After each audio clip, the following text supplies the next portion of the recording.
안녕하세요. 잘 지내셨나요? 네. 일주일이 굉장히 빨리 지나가는 것 같아요. 예. 음, 나이가 들어서 그러는지 막 그 나이 순에 따라서 그 속도가 붙는다라고 하는 말이 요즘 따라서 더욱더 실감이 나는 것 같아요. 네. 벌써 오늘이 목요일 저녁이고요. 제가 여러분들한테 전달할 수업을 준비하면서 어떤 내용으로 시작할까 고민을 많이 하고 또 아동 상담의 이론적 기초에 대해서 어떻게 가르쳐 드리면 좀 더 쉽게 그다음에 이해할 수 있을까를 고민하다가 이번에 여러분들이 다 신입생이시잖아요. 그래서 아마 한동안 공부를 안 하셨다가 다시 시작하는 거라서 사실은 이런 이론을 접근한다라는 것이 그닥 쉬운 문제는 아니지 않을까라는 그런 생각을 해 봤습니다. 그래서 사실은 아동 상담에 대한 이론적 기초라고는 하지만 이제부터 시작되는 내용이 상담학에 대한 기초 이론이거든요. 그래서 이것에 대해서 여러분들이 알고 있으시면 훨씬 더 어린이집이나 내지는 대인관계에 있어서 인간관계에 있어서 이해할 수 있는 이해의 폭이 넓어진다고 보시면 돼요. 아동학과이기는 하지만 아동학과 중에서 학과의 그 과목 중에서도 상담 이론을 배우시고 나시면은요. 자기 자신에 대한 이해뿐만이 아니라 자기를 둘러싸고 있는 환경에 대한 이해, 타인에 대한 이해의 폭이 넓어져서 굉장히 성숙되어지는 것들을 볼 수 있거든요. 다 그렇지는 않지만 상담을 하시는 분들이 제대로 인제 상담을 공부하거나 내지는 뭐 인턴십을 밟으신 분들을 보면 아무래도 그 이해의 폭이나 수용의 폭이 넓다라고 보시면은 될 것 같아요. 예. 상담의 이론적 기초 한번 시작해 보는 걸로 하겠습니다. 이번 제2 장에서는 제일 먼저 나오는 게 정신분석적 접근이고요. 그다음에 행동주의적 접근, 인간중심적 접근, 인지행동적 접근 이렇게 네 가지 이론을 가지고 여러분들과 함께하는 시간을 가져보도록 하겠습니다. 먼저 정신분석적 접근에 대해서 서로 얘기해 볼게요. 어 정신분석적 이론은 여러분들이 알고 있으실 거예요. 프로이드에 의해서 창안된 이론인데요.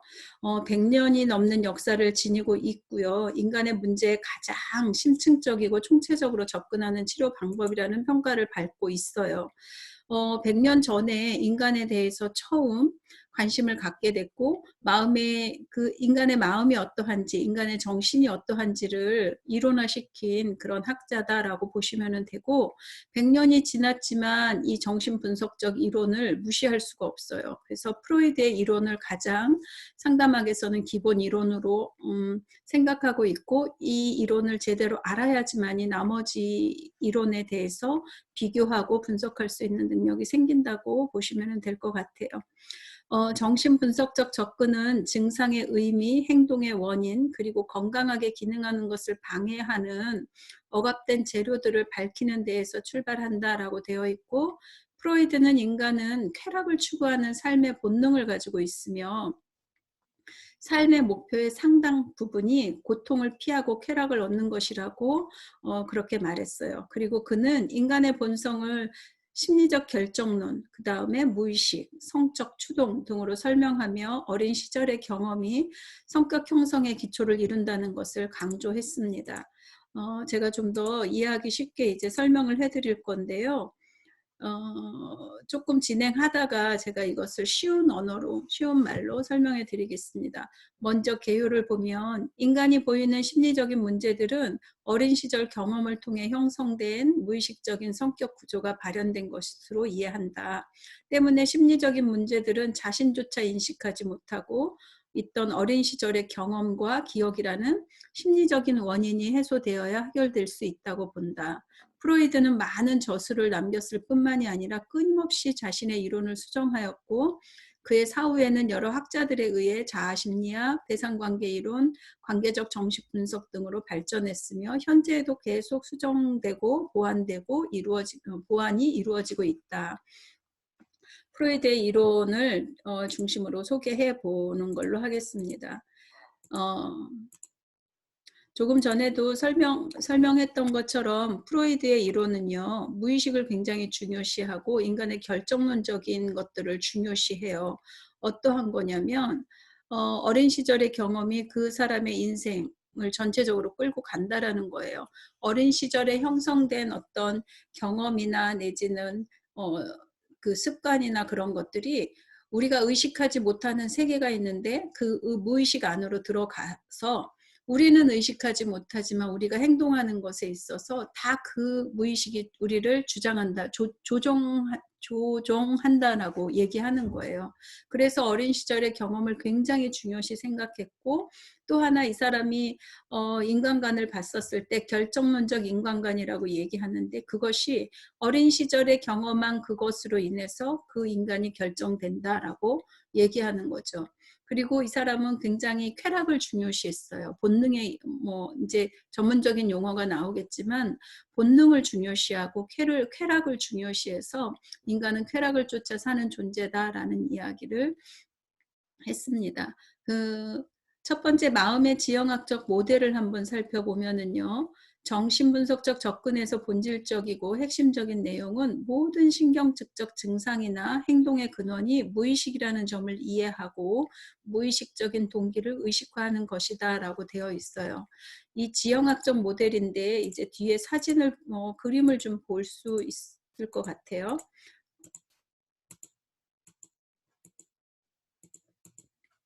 자, 여기 보면은요. 아이고.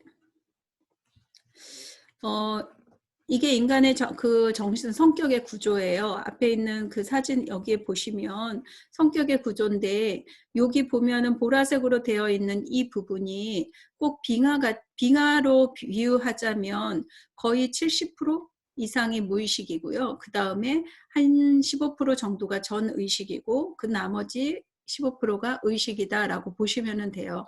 이것은 뭐냐면 무의식은 의식 표면으로부터 깊은 곳에 있어 자각하기 어려운 심리적 내용이다라고 해서 그야말로 의식하지 못한다라는 이야기를 하는 거예요.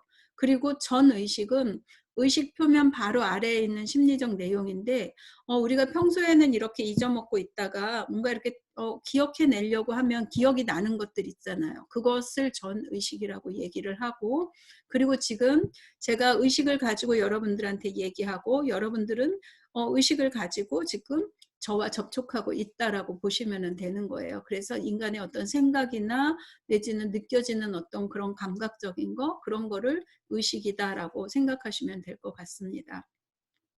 또 하나 이쪽에 보면은 빙하 안에는 초자라는 부분이 있고 원초화가 있고 자아가 있어요. 여러분 이 그림은요 반드시 외우셔야 돼요. 그리고 이해하실 수 있으셔야 돼요. 정신세계가 이렇게 세 단계로 되어 있지만 인간의 성격을 또 세 가지 종류로 나눴거든요.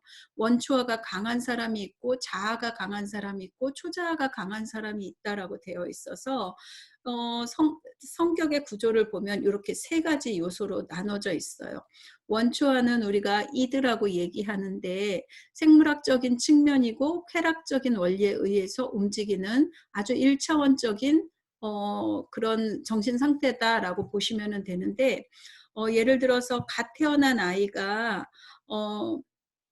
배가 고파서 온다든가 졸려서 짜증을 부린다든가 아니면은 기저귀를 갈아야 되는데 갈아주지 않으면 그것을 울음으로 대변하고 자기 어떤 욕구를 충족하려고 하는 상태, 그런 성격을 가진 사람들은 원초화가 강한 사람들이고요. 그 다음에 자아는 이 원초화를 조절하는 능력이 있어요. 현실에 대해서 현실을 지각하고 그 현실에 맞춰서 원초화를 좀 욕구를 조절하는 능력이 있다라고 보시면 되는데, 예를 들어서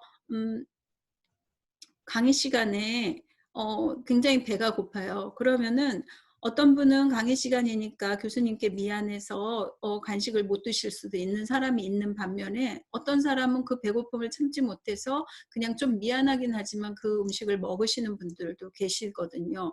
그것이 내가 지금 자아 쪽이 강한지 아니면 원초화가 강한지에 따라서 그게 나눠질 수 있는 거예요.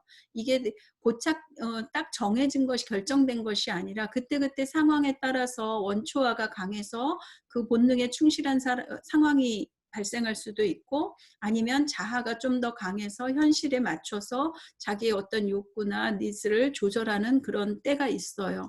그리고 초자아는 뭐냐면 사회적 측면이나 도덕적인 원리, 양심이다라고 보시면 돼요. 그래서 이것은 도덕적인 규범인데 초자아는 대부분 부모로부터 답습된다라고 보시면 돼요. 여러분들이 이제 어린이집 원장님으로 계시는 분들이 많을 텐데 원초화가 강한 아이들은 만 0세에서 1세 정도의 수준이다라고 보시면 되고 그 아이들은 사실은 본능 외에 특별히 이렇게 도덕적인 개념이나 그런 것들이 없잖아요. 그런데 만 1세가 지나면서 이제 자아가 형성된다고 그러거든요. 그러기 때문에 아이들이 하는 말 중에 내가 할 거야 싫어 라고 얘기하는 거 그런 것들이 이제 자아의 개념이 생기고 현실에 맞춰서 자기가 뭔가 필요한 것들 내지는 자기의 어떤 목적성, 주도성이 생긴다라고 보시면 돼요. 그런데 이때까지만 해도 어떤 도덕적인 규범이 있나요? 이건 해도 되고 이거는 하면 안 돼라고 하는 것들이 이 만 1세 아이들한테는 사실 없잖아요. 그냥 여전히 자기의 욕구에 충실하다라는 거죠.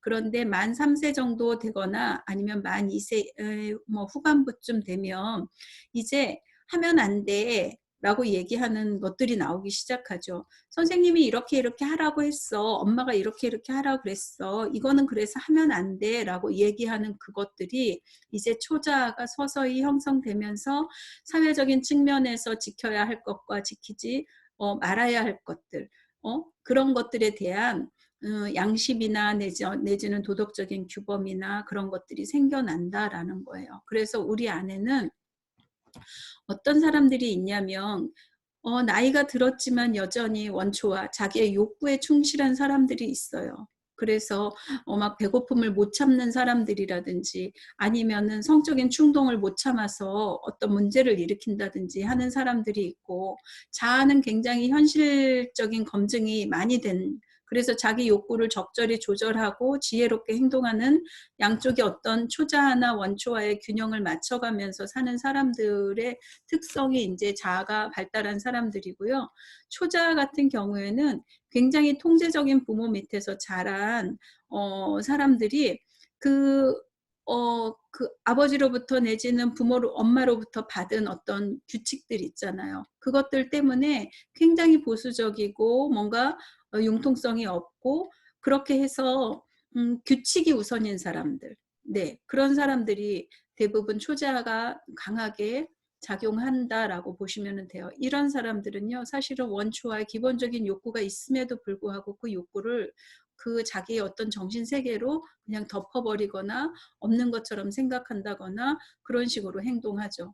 예를 들어서 초자아가 강한 사람들 같은 경우에 예를 들면 지금 만약의 경우에 버스를 타려고 하는 사람이 기다리고 있어요. 밤늦게. 그런데 이제 버스를 타러 가는 입장에서 건너편에 버스가 오고 있는 게 보여요. 마지막 막차예요. 그런데 저거를 놓치면 이제 막차기 때문에 택시를 타든지 아니면 다른 교통수단을 이용해야 되는 거죠. 그런데 신호등을 건너야 되는데 지금 상태는 빨간불이에요.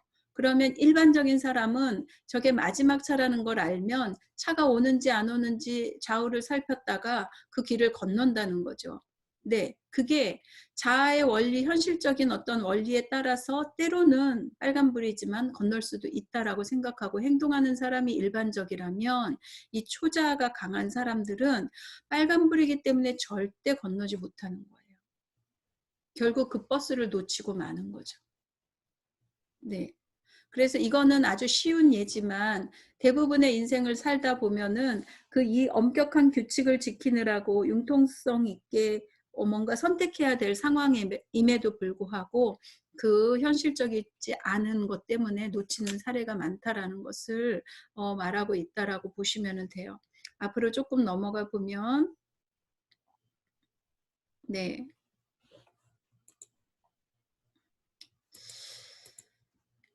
성격의 구조에 대해서 얘기하기 전에요.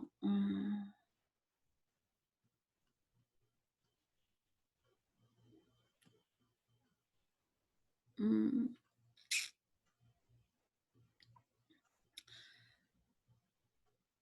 네. 아까 이 부분 하다가 앞으로 넘어간 것 같아요. 어 마음의 지형학적 모델 해 가지고 조금 전에 제가 그림을 보여 드렸는데 그게 지형학적 모델이에요. 이는 지구 표면의 형태 및 구조의 생성과 발달을 연구하는 지형학적 모델을 적용하여 인간의 의식과 무의식의 깊이 또는 층을 설명하고자 한 것이다라고 되어 있어요. 네. 그리고 지형학적 모델을 살펴보면은 의식은 인간이 항상 지각하고 있는 사고, 지각, 느낌, 기억 등에 속해 있는 영역으로 정신세계의 일부분을 해당하고요. 전의식은 평소에는 의식하지 못하지만 조금만 노력하면 쉽게 의식적인 부분으로 인식이 되는 그런 부분. 그래서 무의식의 내용을 의식으로 연결하는 다리 역할도 한다라고 되어 있어요. 무의식은 자각하려고 해도 쉽게 의식되지 않는 인간의 억압된 욕구와 소망, 다양한 심리적 경험을 포함한다라고 되어 있고 무의식에 저장된 심리적 요소들은 서로를 촉진하거나 억제하는 역동적인 관계를 지니는데 이를 정신역동이라고 한다라고 되어 있고요.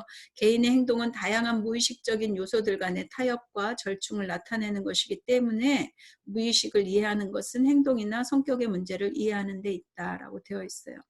그래서 무의식을 직접 알 수는 없지만 무의식 안에서 일어나는 어떤 욕구나 갈등이 어떤 상징적인 표상을 통해서 나타나는 것이 꿈이고요. 우연한 말실수나 친숙한 이름을 망각한다거나 그 밖에 자유연상이나 투사법으로부터 도출된 자료들을 통해 추론할 수 있는 거예요. 어, 정신분석 그 상담에서는 이 지금 꿈의 해석이라는 그런 것들을 통해서 굉장히 그 안에 무의식에 무엇이 있는지를 굉장히 많이 연구하고 분석하거든요. 그래서 정신분석적인 어떤 상담을 받으러 가면은요. 꿈에 대한 이야기를 되게 많이 해요. 지난밤에 꿈 혹시 꾸셨어요? 라고 얘기하고 어떤 꿈이었어요? 기억나시나요? 라고 얘기하고 그 꿈이 사실은 욕구인데 그게 좌절되어 있거나 억압되어 있는 게 꿈으로 나타난다라고 얘기하는 거죠. 그리고 또 하나 우리가 의식적으로 생각해서는 절대 하지 말아야 하는 말들이 있잖아요. 관계 가운데. 그런데 나도 모르게 말실수를 한다거나 그런 것들이 사실은 억압되어 있는 감정이나 욕구가 그냥 순식간에 나왔었을 때를 얘기할 수 있어요. 네, 그래서 자유연상이나 투사법 뭐 그런 것들도 하나의 정신분석학적 상담 기법인데 지금 어떤 생각을 하세요? 뭐가 떠오르세요? 한번 단어로 얘기해 보시겠어요? 아니면 그림으로 생각해 보시겠어요? 라고 얘기해서 그냥 이렇게 툭툭 나오는 그런 이야기를 통해서 그 사람의 심리적인 부분, 무의식적인 부분을 이렇게 살펴보는 역할을 한다고 보시면 돼요.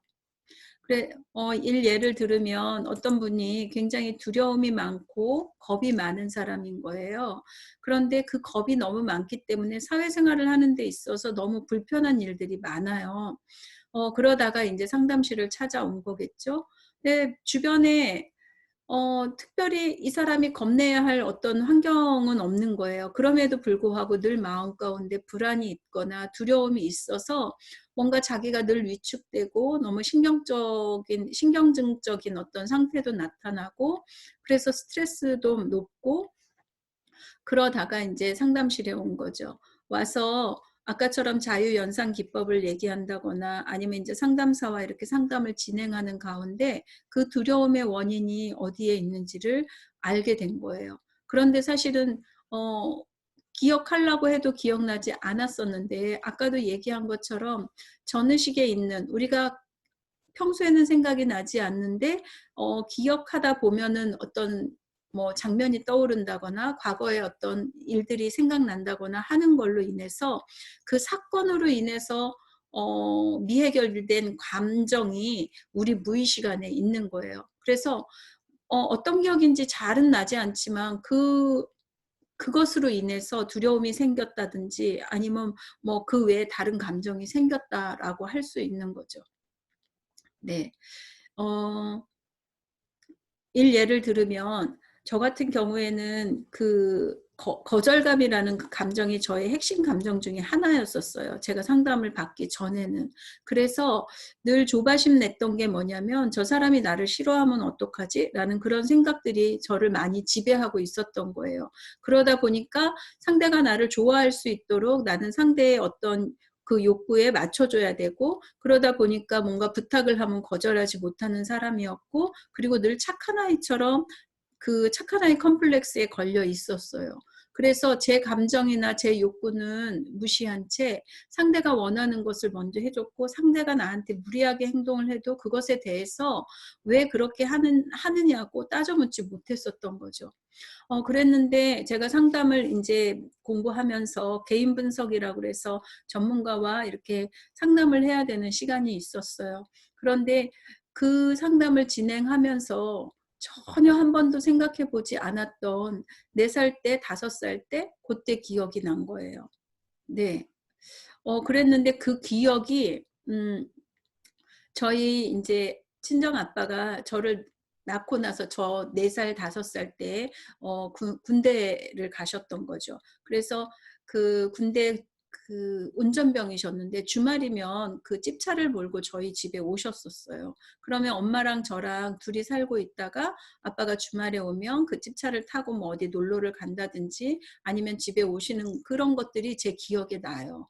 그런데 어느 날은 아빠가 찝차를 타고 오셨고 엄마가 이렇게 밥상을 차렸어요. 동그란 그 알루미늄 밥상, 은색 밥상에 인제 반찬을 차리고 이렇게 밥을 먹는데 어떤 내용인지는 모르지만 이렇게 밥상이 날아가는 그런 상황이 벌어진 거죠. 그리고 아빠는 그냥 곧바로 찝차를 타고 윙 하고 가 버리시고 엄마랑 저랑 또 덩그러니 둘만 남았는데, 저희 엄마가 저를 그 한강 인제 복귀하기 전에 한강 뚝에 이렇게 나와 계시면서 저를 쳐다보면서 하셨던 얘기가 뭐냐면 "너만 없었더라면"이라는 얘기였어요. 그게 생각나지 않았어요, 사실은. 그랬는데 상담을 진행하다가 그 기억이 났어요. 근데 그때 우리 엄마의 슬픈 표정, 그리고 그 슬픈 표정을 바라보고 있는 5살짜리 여자아이, 그 여자아이는 '엄마를 더 이상 속상하게 하면 안 되겠다.'라는 생각을 했고, 늘 '엄마한테 착한 딸이어야 된다.'라는 생각이 지배적으로 했고, '만약에 내가 착하지 않으면 내가 우리 엄마한테 버림받을 수도 있지 않을까.'라는 생각을 저 혼자 5살짜리 아이가 했었나 봐요. 그리고 나서 저의 행동은 늘 엄마한테 붙어 있어야 됐고 엄마한테 잘했어야 됐고, 그래서 저는 사실은 사춘기도 없이 중고등학교를 거쳤고 결혼해서도 계속해서 어 엄마 옆에 살았어요. 엄마 집에서 살기도 하고 엄마 옆에도 쪼끔 떨어진 곳에서 살았지만 멀리 떨어져서 저희 엄마가 돌아가실 때까지 100 미터 이상을 잘 안 떨어졌던 것 같아요, 집에서도. 이렇게 다른 집에서 살 때도. 어 그리고 나서 제가 상담을 받으면서 그거를 알았어요. 엄마한테뿐만이 아니라 다른 사람한테도 제가 착한 행동을 해야지 거절받지 않겠고 '내가 인정받을 수 있겠구나.'라는 게 지배적으로 저희 삶 가운데 영향을 미쳤던 거죠. 그런데 제가 상담받으면서 변화되기 시작했어요. 그래서 더 이상은 내가 쪼끔 사람들한테 거절받고 좀 착하지 않아도 내가 좀 편할 수 있으면 그것이 옳다라는 생각을 갖고 그 이후로는 쪼끔 자유로워졌어요. 네. 그것처럼 의식적으로 생각이 나지 않지만 계속해서 저는 그 거절감에 따라서 거절받지 않기 위해서 뭔가를 행동했던 거죠. 뭔가를 에너지를 그쪽에다가 많이 씀으로 인해서 다른 쪽에 정말 긍정적으로 써야 되는 에너지를 제대로 못 쓴 그런 경우였었다고 보시면은 될 것 같아요. 그래서 그 프로이드가 얘기한 무의식 그런 것들은 모든 인간한테는 다 있어요. 그것이 긍정적인 기억이었으면 굉장히 에너지가 긍정적으로 삶 가운데 나타날 거고, 만약에 저처럼 뭔가 부정적인 감정이 엉켜져 있었다면 부정적인 상태에서 계속해서 뭔가 에너지를 쓰느라고 다른 쪽에 에너지를 쓰지 못하는 상황이 되었을 거라는 거죠. 네. 여러분들도 아마 여러분들 과거에 적어도 초등학교 전의 기억, 그런 기억들을 한번 살펴보시는 게 되게 중요해요. 왜냐하면 어 그때 느꼈던 그 감정이 지금까지도 나의 삶에 영향을 미치거든요. 그게 시공간을 초월해 버려요. 그 무의식에 있는 그 감정이. 그래서 과거에 내가 느꼈던 어떤 억압되어 있던 감정, 저 이야기로 친다면 거절감, 5살 때 그냥 엄마가 나를 조금 부담스러워했던 그 느낌이 계속해서 저의 삶을 가지고 움직였잖아요. 그랬는데 내가 40살 때 만약에 어 그 누군가가 또 나를 거절하려고 한다라는 느낌이 들면 저도 모르게 40년, 35년의 어떤 시공간을 딱 초월해서 그 사람한테 잘 보여야지 내가 살아남고 내가 착해야지만이 살아남는다라는 그런 나도 모르는 작동이 일어나 버리는 거예요. 제 같은 경우에는 그랬는데 여러분 안에도 내지는 대부분의 인간 안에 거절받지 않기 위해서 내지는 수치심이 자리한 사람도 있고요. 또 여러 가지 핵심 감정들이 있어요. 외로움이나 그리움이나 그런 것들도 우리 안에 자리할 수 있다는 거죠. 왜요? 과거의 어떤 경험으로 인해서 해결되지 않은 감정이 우리 안에 여전히 남아 있을 때 그것이 여전히 우리를 끌고 다니는 어떤 그런 일들이 인간의 내면 안에 일어날 수 있다라는 이야기를 해드리는 거예요. 네. 프로이드는 또 성격이 원초와 자아, 초자아라는 3가지 체계로 이루어졌다고 주장했어요. 이 3가지는 각각 나누어진 별개의 부분이 아니라 서로 경쟁하고 타협하면서 전체로서 함께 기능한다라는 거죠. 우리 안에 본능이 있죠. 욕구가 있어요. 그리고 어떤 기분 좋아지려고 하는 쾌락에 대한 원리, 쾌락에 대한 욕구가 있고요. 또 자아, 이성적인 생각도 우리 안에 있잖아요. 그리고 초자아, 어떤 규칙도 있어요.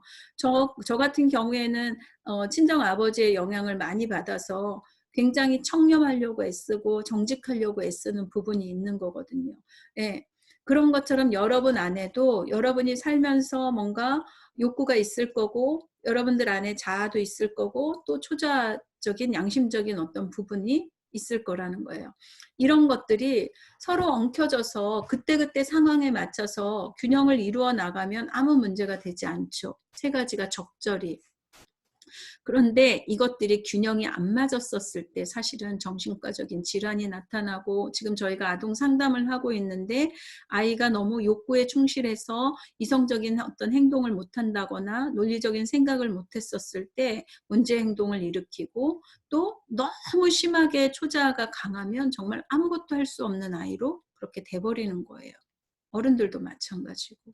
네, 이것들이 적절히 자아라는 어떤 이성의 논리가 욕구도 적절히 조절할 수 있게끔 하고 초자아적인 부분도 적절히 이렇게 사용할 줄 아는 그런 어떤 균형의 원리에 의해서 산다면 사람은 굉장히 편안하게 살 수 있을 거예요. 예, 그런데 그것들이 잘 균형 잡히지 않았었을 때 인간의 내면 안에서 문제가 생기고 그것이 행동으로 나타났을 때 문제 행동으로 연결된다라고 보시면 되겠습니다.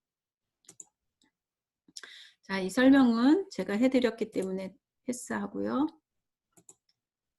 자, 주요 개념을 한번 볼게요.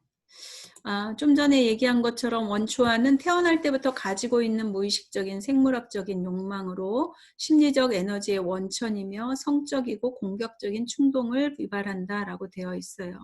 이는 현실적인 요건을 고려하지 않고 즉각적으로 욕구를 충족하려는 쾌락 원리에 따라 작동한다라고 되어 있죠. 저희 아이가 2명이 있어요. 딸아이하고 아들아이가 있는데 하나아이는 굉장히 이성적인 아이고 하나아이는 굉장히 또 감정적인 부분이 강한 아이 중에 하나예요. 그래서 용돈을 쓰는 그 방법이 달라요. 딸아이 같은 경우에는 용돈을 굉장히 계획적으로 관리를 한다라고 보시면 저희 아들 같은 경우에는 욕구가 좀 강한 쪽에 더 돈을 많이 써요. 배고픔에 대한 거 내지는 먹고 싶은 것에 대한 거 어떤 놀이에 대한 쪽으로 돈을 많이 쓴다면 저희 딸아이 같은 경우에는 그 아주 필요한 곳에 적소에 적시적소에 돈을 쓴다라고 보는 거죠. 그래서 제가 이렇게 객관적으로 저희 아이들을 보면서 왜 저렇게 행동할까라는 생각을 가끔 가다가 이렇게 분석하는 경우가 있어요. 그러면 혹여라도 어렸었을 때 부모의 역할을 제대로 못해서 저 아이가 그쪽에 결핍이 있는 거는 아닌지 라는 생각도 하게 되고 또 그것으로 인해서 미안한 감정도 들고 그러거든요. 어쨌거나 인간 안에는 그 현실적으로 봐서는 절대 그 상황에 그 일을 하면은 안 되고 그 행동을 하면 안 되는데 그것을 조절할 능력이 부족하거나 욕구가 너무 강하게 올라와서 자아를 눌러버렸었을 때 원초화적인 어떤 그 쾌락의 원리에 의해서 아이들은 행동하고 저희 어른들도 그렇게 행동한다고 보시면 될 것 같아요. 네, 여러분들 강의를 들으면서 한 번쯤 나는 원초화가 강한 사람인지 아니면 자아가 강한 사람인지 분석 좀 해보시면서 들으면 좋을 것 같아요.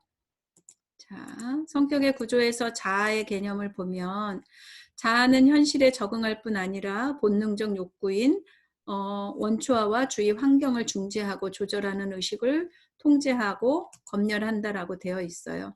자아는 원초화의 맹목적인 충동을 통제하고 조절하는 현실 원리와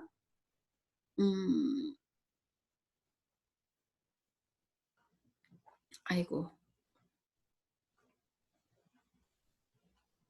녹음이 안 되고 있나 봐요.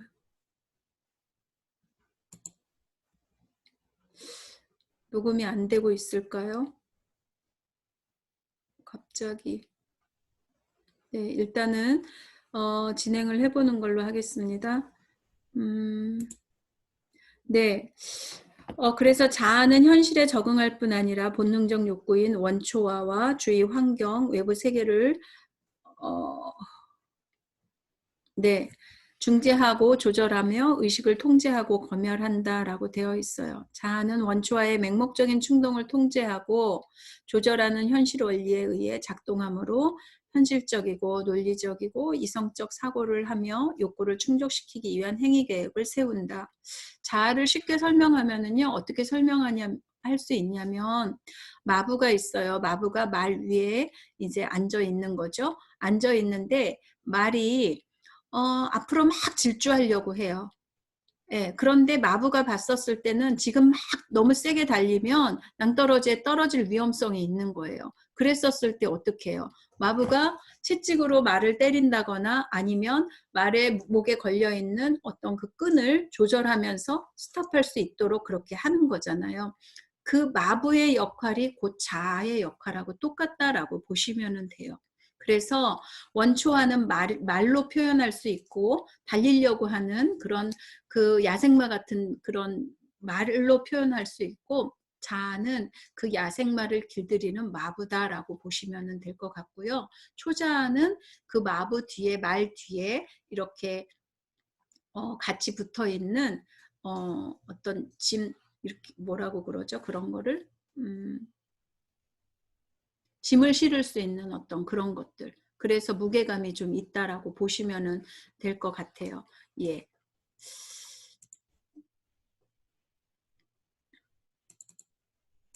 네, 제가 초자까지만 하고 잠시 쉬는 걸로 하겠습니다. 초자는 부모는 자식을 양육하면서 사회의 도덕, 윤리, 규범에 따라 칭찬하기도 하고 제재를 가하기도 한다. 아동의 마음속에 내면화된 사회적 규범과 부모의 가치관을 초자라고 한다. 초자는 행위의 선과 악이나 정당성 여부를 따지는 역할을 하고요. 초자아가 너무 강한 사람은 스스로에게 이성적이고 과도한 기대를 부여하고 이를 달성하지 못할 경우 지나치게 자책하며 완벽성을 추구한다. 반면 초자아가 너무 약한 사람은 윤리적 신념이 부족하여 반사회적인 행동을 자주 할 수 있다라고 되어 있죠. 여기에서 중요한 거는 제가 아까도 말씀드렸지만 만 3세에 프로이드가 인간의 발달에 대해서 얘기했는데 여러분 많이 들어보시고 아실 거예요.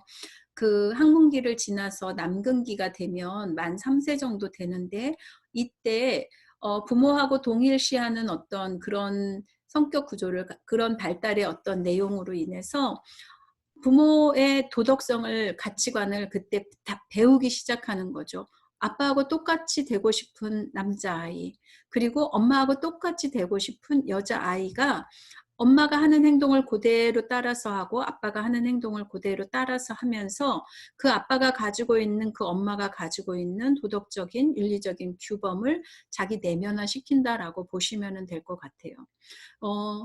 그래서 형성돼서 다행히 사회관계를 하는 데 있어서 무리가 없는 그런 일반적인 사람으로 성장할 수도 있지만, 사실은 요새는 결손가정이 많아서 엄마가 혼자 데리고 사는 남자아이의 경우에는 아빠로부터 이 도덕적인 개념을 배워야 되고 어떤 성 정체성, 남자로서의 정체성도 배워야 되는데, 아빠가 부재함으로 인해서 성 정체성이나 내지는 도덕적인 개념을 배우지 못하는 경우도 있고요. 또 엄마가 없는 딸에게도 또 마찬가지 영향을 미친다라고 보시면 돼요.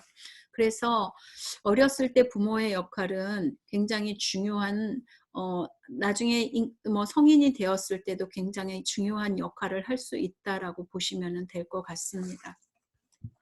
네. 요 부분은요, 잠시 쉬었다가 하는 걸로 할게요. 제가 녹음이 되고 있는지 안 되는지가 몰라서 되게 불안해요. 네. 잠시 후에 뵙겠습니다.